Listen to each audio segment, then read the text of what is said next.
Welcome to the Fireside Chat. I am Ashley Cooper. I am the transition specialist for the STEPP program. And today we have up here as our moderator, Sam Huffman.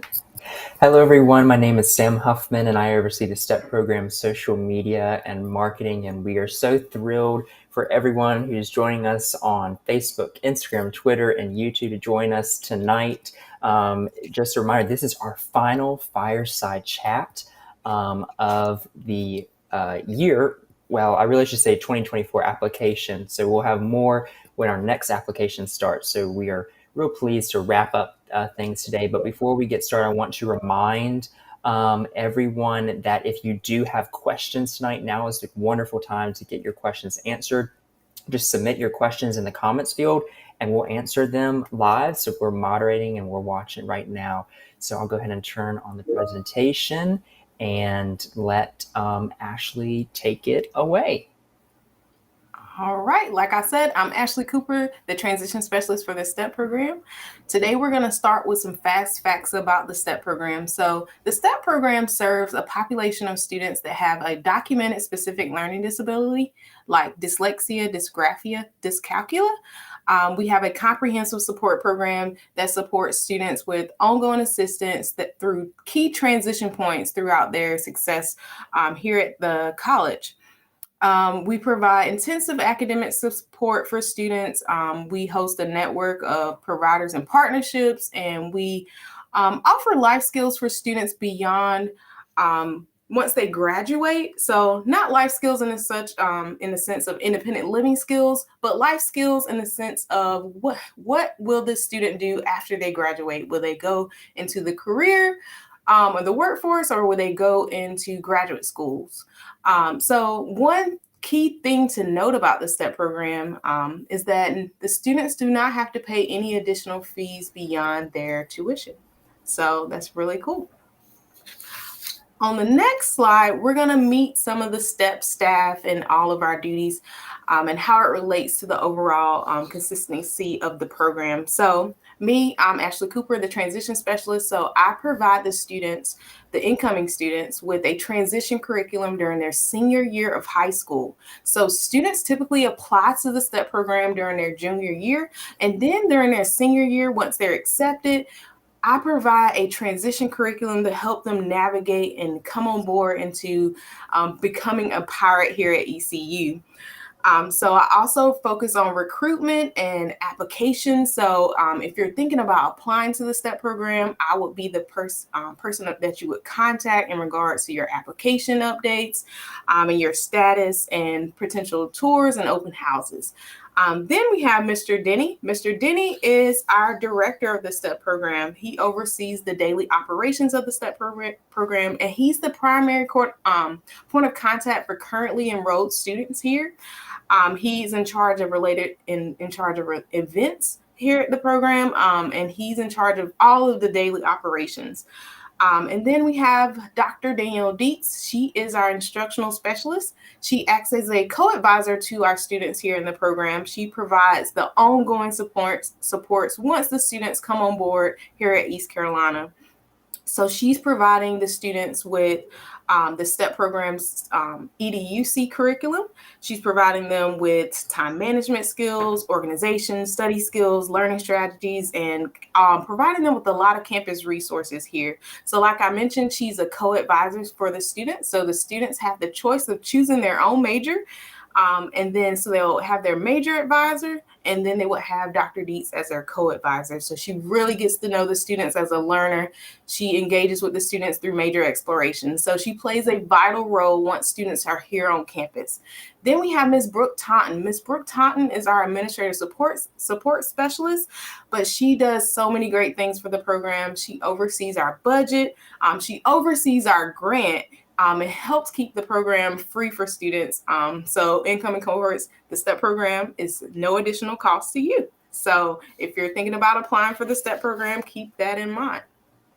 Before we go ahead. I'm sorry, but before we proceed to the next slide, Ashley, I just want to remind anyone that's joining in, because I see we have some new people watching on Instagram right now, that if you do have questions, please leave them in the comments. Ashley will answer them live for you. If you're rewatching this Fireside Chat, you can still ask questions and we will get back to you even though it is recorded then at that time. But again, if you're just now joining us, please put your questions in the comments. We're here to answer them. No question is too small or too big.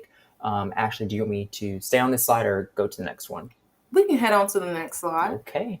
It takes us straight in our admission timeline. So I mentioned earlier that students apply to the STEP program during their junior year. I like to say that several times because it's not the typical admissions process for students thinking about going to college. So you're kind of thinking about college a little bit earlier. You're asking for recommendations a little bit earlier. So the timeline is different. So I want to make sure I'm keeping that in mind as we transition. So students that are applying to the 2024 cohort, you must be a junior. So you will be provided a STEP transition curriculum during your senior year. So that's the reason for that gap in between. But you will be coming in for the fall of 2024.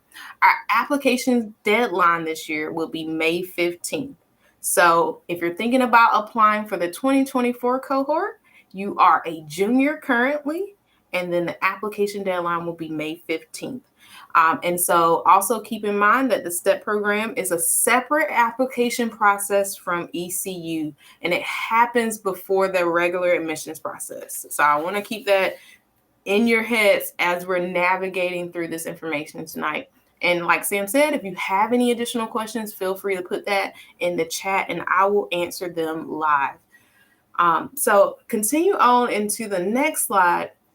I wanted to take note of some great features that we've updated this year. We've created an application guide that helps you navigate the application process. Just as the STEP program is comprehensive, our application process is very comprehensive. There are a lot of forms and documentations that you have to submit in order to apply to the STEP program. So in order not to feel overwhelmed about our application process, we've created this guide. I will tell you it's several pages. We've also created a read aloud function for this guide. And we've also created links inside the guide to help you navigate to key topics. So it's a really important resource. We really recommend that you read this resource before even attempting the application. So I wanted you to know that this application guide is very comprehensive. But if you're having trouble with the application process, do not hesitate to contact me via phone, email, or even our application workshop, and I will help support you with the application process. In addition to the application guide, on the next slide, we have an application checklist. Ashley, I'm sorry, but this is just a question we have gotten in the past real quick. Let me go back to that application guide. Okay. One question we've gotten in the past, is accessibility. And is this application guide in another accessible format for students with learning disabilities? Thank you, Sam, for bringing that up. So we have the Open Dyslexic font. So we've adapted the guide to be in the Open Dyslexic font. So if you're having trouble reading or being accessing the guide in the font that is currently in, because it's in the ECU branding format currently, having trouble navigating that format, we did create an additional document to help with that. It's in the Open Dyslexic font. It makes it easier to read and navigate. So thank you, Sam, for bringing that up. So that is a great addition. And all of this information, so if you're thinking about the application guide, where is it? What am I going to do with it? How do I access it? step.ecu.edu or scanning the barcode there will take you to the application guide. And on that page, it has all of this documentation that we're referring to. It has the Open Dyslexic font. It has the read aloud. So it has all of this information to help you make the application process more accessible and easier to navigate. Great. All right. In addition, we do have an application checklist. So as you're navigating the application process, there are several forms that you have to complete. One of the key things I like to mention to anyone that's never opened our application, one thing to note is that you have return codes. Return codes means that after you complete your application, it saves it and it gives you a code so that you're able to log back in.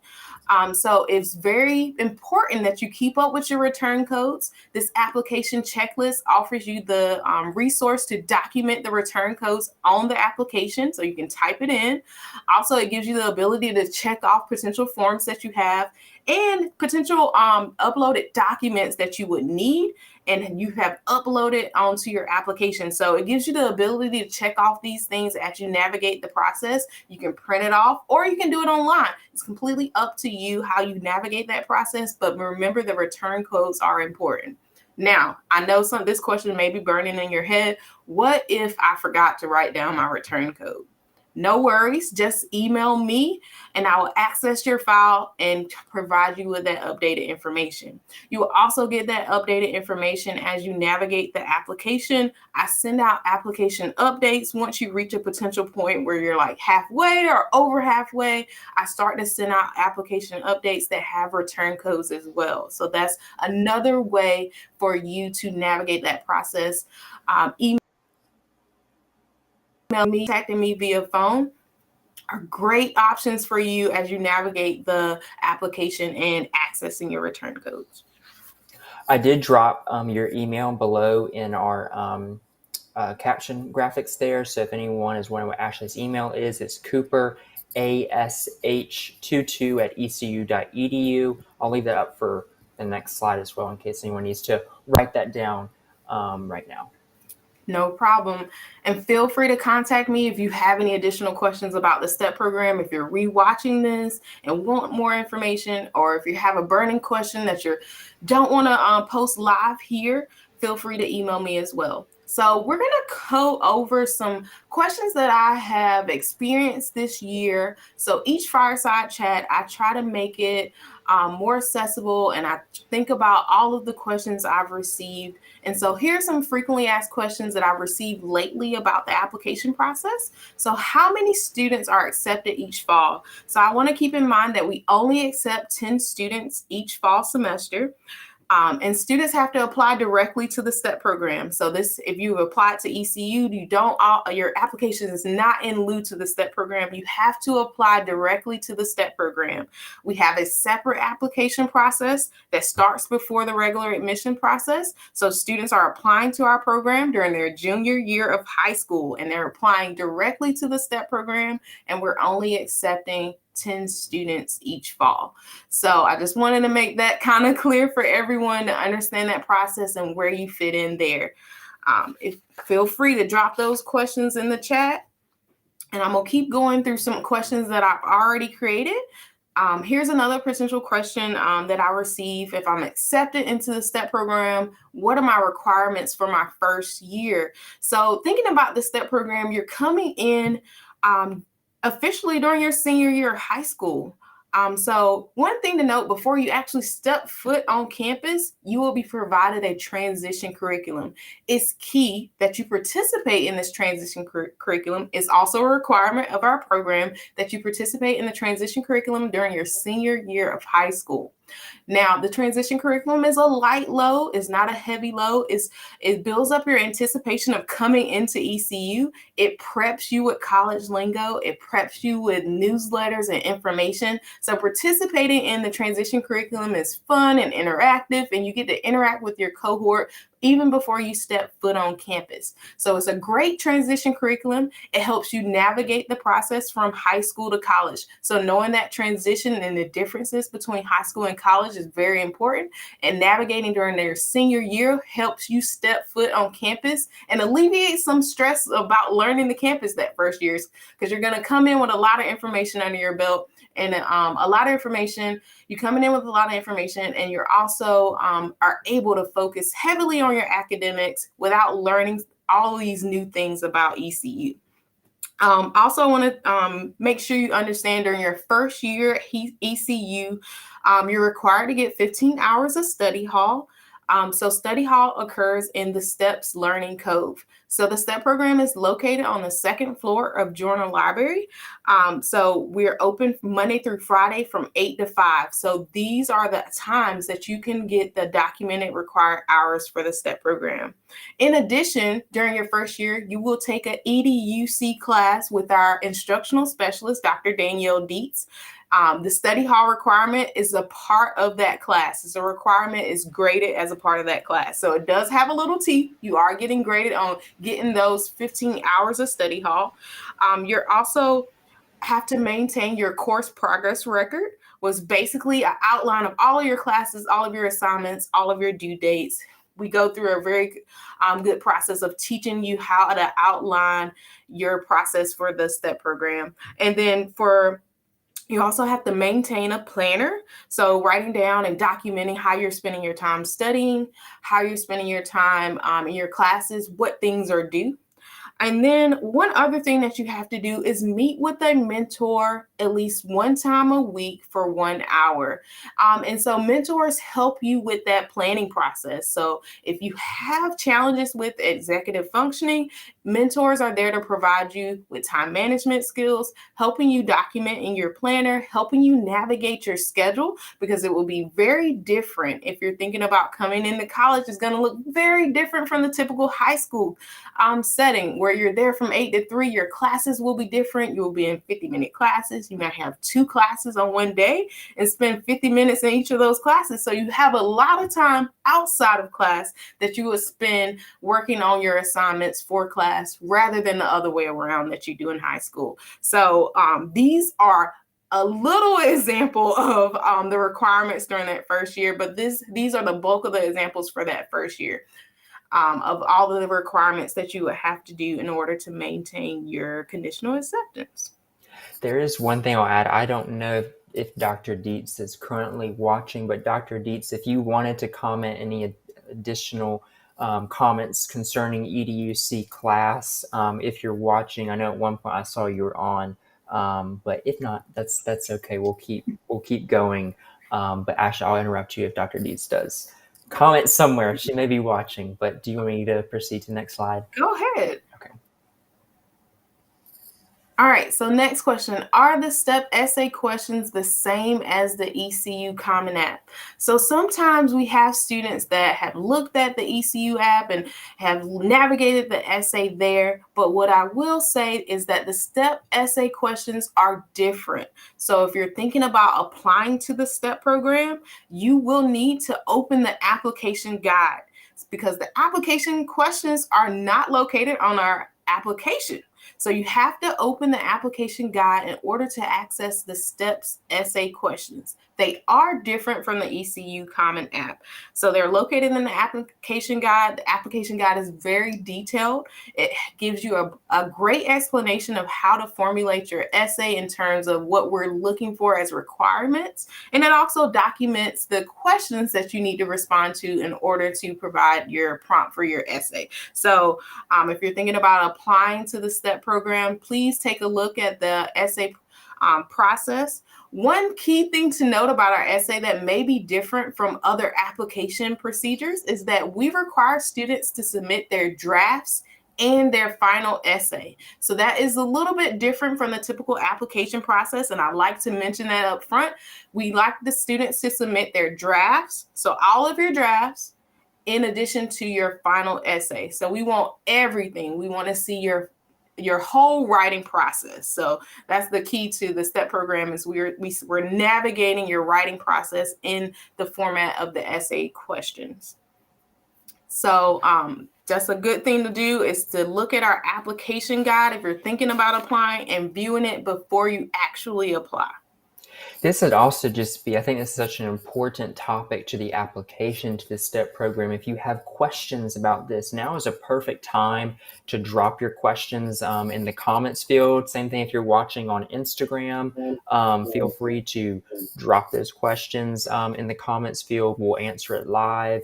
Maybe it's a little bit more of a personal question. That's okay. You can actually email Ashley Cooper ASH22 at ecu.edu, or STEP at ecu.edu, whichever. You can also go to our website, step.ecu.edu, and you can submit your questions there as well. But again, this would be a wonderful time to get those questions answered live. This is what the Fireside Chat is here for, is to answer your questions along with informing you about what all is happening at the STEP program concerning the application. All right.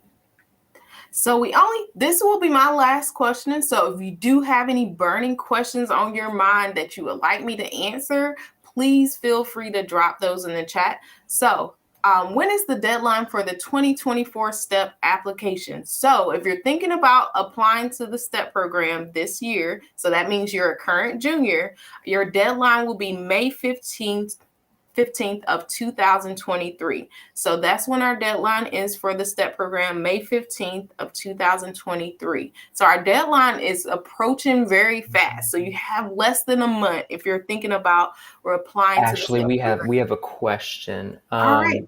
This is on Instagram.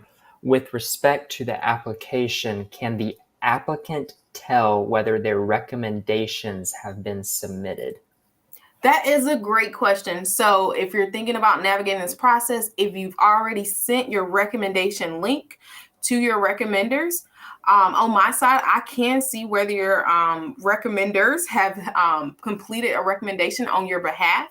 I like to send these through application updates. So I'll send a status update. I'll go through your application, look up you under our recommendation letters, and then go through that file and update your application status with that information. So I can provide you with that information of who has completed it and who you need to contact to send the recommendation link to.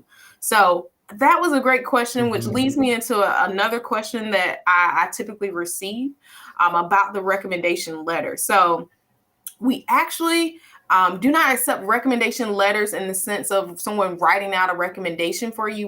We accept that in addition to your recommendation link, we provide a form for applicants to send to their educators and it has specific information that we're looking for in terms of a recommendation. They do have the ability to upload a letter to that form, but it wouldn't be accepted in lieu of the recommendation letter. So we wouldn't accept the letter over that form. So the form always has to be completed. It's a requirement of the program that you complete the form, but we do accept letters in addition to that form.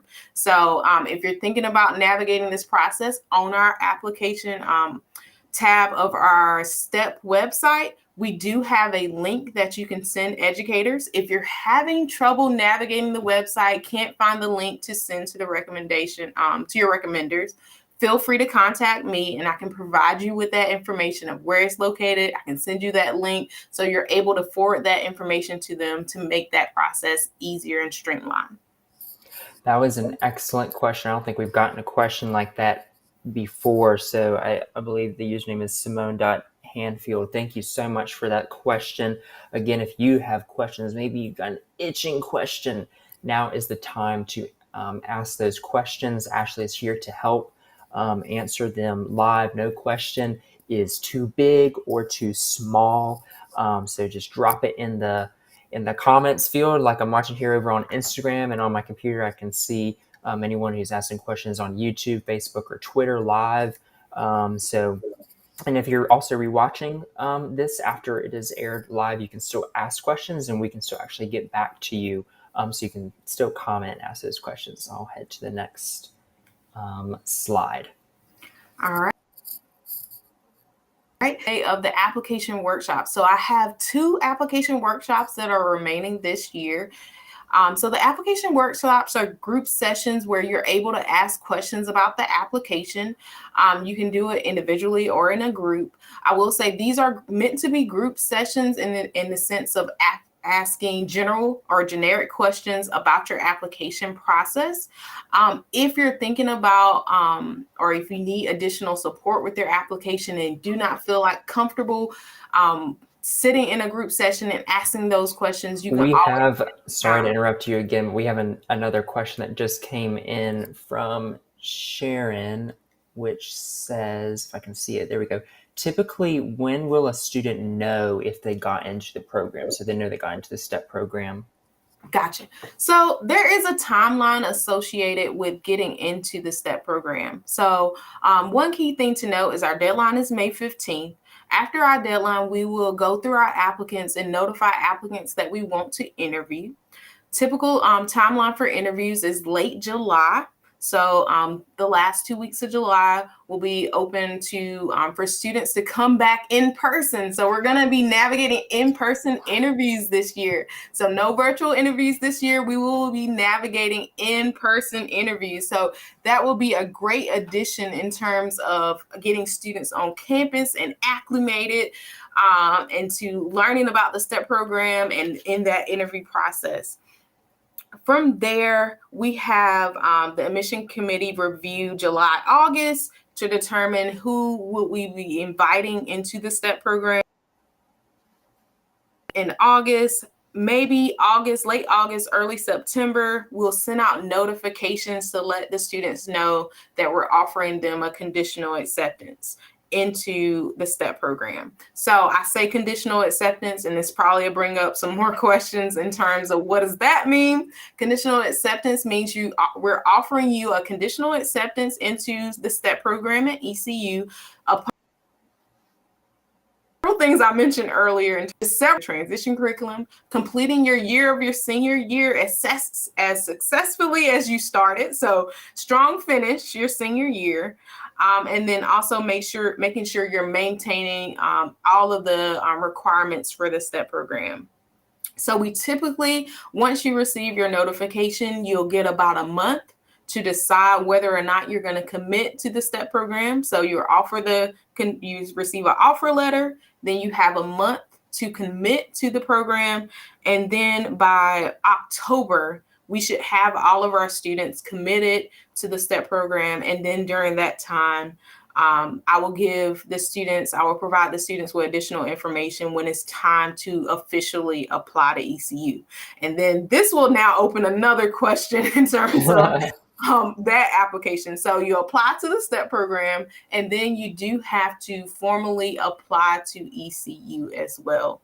So that is the typical timeline of the STEP admissions process. Great question, Sharon. Thank you for that. Do you need to keep going on this slide, or do you want me to go to the next slide? Just wanted to know that the application workshop dates are there. If you want to book an appointment, that is available on our website as well. So our next slide is just about contacting us. So if you're thinking about navigating this process, please visit our website. We have a lot of information there to give you a good sense of what the STEP program is and how we function as a whole. And it also gives you great updates about the application process, where you're able to access our application guide. You're able to access our application checklist, and also the link if you're thinking about applying to the STEP program. So make sure you're navigating through that information. And if you have any questions, do not hesitate to contact me about additional information about the STEP program as well. Okay. All right, and that opens our line for any questions that anyone has about the STEP program. I don't see anything right now on Instagram, but we do have some new viewers that have also joined in. So if you are just joining us on Instagram, welcome to the STEP Fireside Chat. This is our final Fireside Chat concerning the 2024 applications. I can't believe that we are to our final Fireside Chat. Time has flown by. I don't know about y'all. Let's see. I'm also looking on Facebook, Twitter, and YouTube. I don't see anything right now on there. But we'll give a couple more minutes since we started just a touch late. One question we do receive, Ashley, is can you play athletics if you're in the STEP program? That is a great question, Sam, and we do get that question a lot. So we get that question in addition to athletic teams and marching band. So I will say, if you are thinking about applying to the STEP program, we do have some restrictions on being a part of an athletic team or marching band. You will not be able to do those types of activities if you're thinking about the STEP program. But what I will say is that you can participate in intramural sports or club sports later on in your academic career. So not during your first semester or your first year here at the STEP program. So your first year in the STEP program is dedicated to getting acclimated to the college lifestyle and the academic lifestyle that you're adjusting to from high school to college. So we pay very close attention and we build a foundation to help support you and navigate you with that process. So anything that's really time intensive, so anything that will pull you away from being on campus, so any travel sports, rushing for a sorority or a fraternity is restricted during your first year because you're navigating your academics and figuring out your study hall time. So one key thing to note about the STEP program is that we want you to be successful here in the program. And one of the requirements that we mentioned earlier is that students have to get 15 hours of study hall time. And they have to do that through Monday through Friday between the hours of 8 and 5. So we do not want you to be stressed trying to travel for sports during those times and not getting those hours in. So thinking about that in respect to how much time you will spend outside of class now doing work, you will spend more time outside of class doing work in college than you did in high school. So we want you to be successful during that first year. So we do have some restrictions on participating in sororities and fraternities during that first year and participating in any club sports or intramural sports during that time. So Sam, that was a great question and bringing up that time restrictions that we placed in during that first year. Absolutely. We got that question at our open house that we had last week. So I just want to bring that back up. I'm going to give about a minute or two left because we've been on the air for about 32 minutes now. And we have some more people that are joining us on Instagram, which is always wonderful. Oh, we have a new question that just came in. Does the applicant need to take the SAT for admission consideration for 2024? All right, so that is a great question. I almost put that as one of my written questions, but I was like, I did that last time. So that was a great question to bring up. So the SAT, ACT requirements. So at this time, we as this, the STEP program does not know if admissions will require the ACT or SAT for the 2024 cohort. So if you're thinking about applying for 2024, we don't know if this will be a requirement for admissions to have taken the ACT or SAT. But STEP recommends and suggests that you take the SAT and ACT if you're thinking about applying for the STEP program. So it is one of our requirements in terms of making sure you're taking all of these tests. In terms of consideration for the STEP program in the admission timeline process, if you have not taken the SAT or ACT during this time, we will be considering all applicants. However, we strongly recommend that you take the SAT and ACT if you're thinking about applying to the STEP program. We have made it a requirement just in case this requirement is made by ECU for that fall 2024. I think I had some stuff in between 2024 cohort. So if you're thinking about applying to the STEP program, we highly recommend and suggest that you take the SAT and ACT because we don't know if those scores will be required for that new cohort. It's not currently being required, and I know that probably would be another question. For the fall of 2023 on the website, you will see that the SAT and ACT was not a requirement for those students, but we do not know for the fall of 2024 if it'll be a requirement for ECU. I had to say it again because I want you to distinguish the dates, but STEP recommends and suggests everyone takes the SAT and ACT.